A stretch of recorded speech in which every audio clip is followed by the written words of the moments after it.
ದೇವಸ್ಥಾನ, ಇದರಲ್ಲಿ ಗುಡಿ ಒಳಗಡೆ ಒಂದು ಗುಡಿ ಕಟ್ಟಿರ್ತಾರೆ, ಅದಕ್ಕೆ ಗರ್ಭಗುಡಿ ಅಂತ ಕರಿತೀವಿ. ಒಳಗಿರೋದು, ಹೊರಗಿರೋದು ಗುಡಿ ಬೇರೆ, ಒಳಗಿರೋ ಗುಡಿ ಬೇರೆ.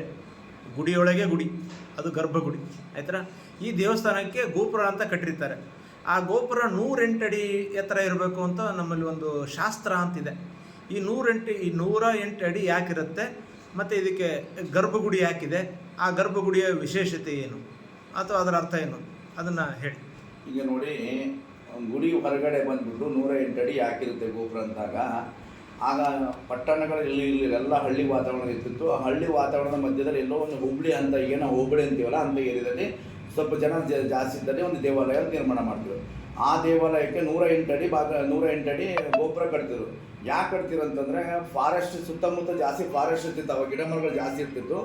ಸೊ ಅವ್ರ ಮೇಲ್ವರ್ಗದವರು, ಅಂದರೆ ಬ್ರಾಹ್ಮಣ್ಯ ತತ್ವ ಇರ್ತಕ್ಕಂತಹ ಮೇಲ್ವರ್ಗದವರು ತಮಗೆ ಬಂದು ಅದು ಇರ್ಲಕ್ಕೆ ತಮಗೆ ನಮ್ಮವ್ರು ಇದ್ದಾರೆ, ಒಂದು ಇಲ್ಲಿ ಹೋದ್ರೆ ನಮ್ಮದು ಒಂದು ಸಮುದಾಯ ಇದೆ ಅಂತ ಹೇಳ್ಬಿಟ್ಟು ಕಂಡು ಹಿಡಿದು ಅಲ್ಲಿಗೆ ಬರೋ ಒಂದು ಹುನ್ನಾರ ಇಟ್ಕೊಂಡ್ಬಿಟ್ಟು ಗೋಪುರ ಜಾಸ್ತಿ ಮಾಡಿದ್ರು, 108 ಅಡಿ ಮಾಡಿದ್ರು.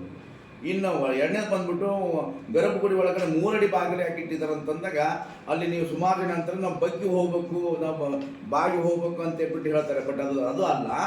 ಹಿಂದೆ ರಾಜನಾಗಿದ್ದರು, ರಾಜನಾಗಿದ್ದಾಗ ರಾಜನ ಮುಂದೆ ಹೋಗ್ಬಿಟ್ಟು ನಾನು ಕಾಲು ಬಿಡು, ನಾನು ನಮಸ್ಕಾರ ಮಾಡು ಅಂತ ಹೇಳ್ಬಿಟ್ಟು ಈ ಅರ್ಚಕರು ಪುರೋಹಿತರು ಅಥವಾ ಏನೋ ಹಂಗೆ ಹೇಳಿದರೆ ರಾಜನು ರುಂಡ ಮುಂಡಕ್ಕೆ ಬಿಡಿಸಾಕ್ತೀನೋ. ಹಾಗಾಗ್ಬಿಟ್ಟು ಇವ್ನು ಹೆಂಗಾರ ಮಾಡಿ ನಮ್ಮ ಕಾಲಿಗೆ ಬಿಡಿಸ್ಬೇಕಂತ ಹುನ್ನಾರ ಇಟ್ಬಿಟ್ಟು ದೇವಾಲಯ 3 ಅಡಿ ಬಾಗಿಲು ಮಾಡಿದ್ರು. ಯಾಕಂದರೆ ಈಗಲೂ ಕೂಡ ನೀವು ಹಳೆ ಪುರಾತನ ದೇವಸ್ಥಾನ ಹೋಗ್ಬಿಟ್ಟು ಶ್ರೀಲಂಕಾದ ತ್ರಿಕೋನದಲ್ಲಿ ಹೋಗ್ಬಿಟ್ಟು ನೀವು ಮೆಜರ್ಮೆಂಟ್ ಮಾಡಿದರೆ ಆ ದೇವಾಲಯ ಬಗ್ಗು ಹೋದಾಗ ನಿಮ್ಮ ಹಣೆ ಆ ಅರ್ಚಕನ ಪಾದಕ್ಕೆ ಬೀಳುತ್ತೆ.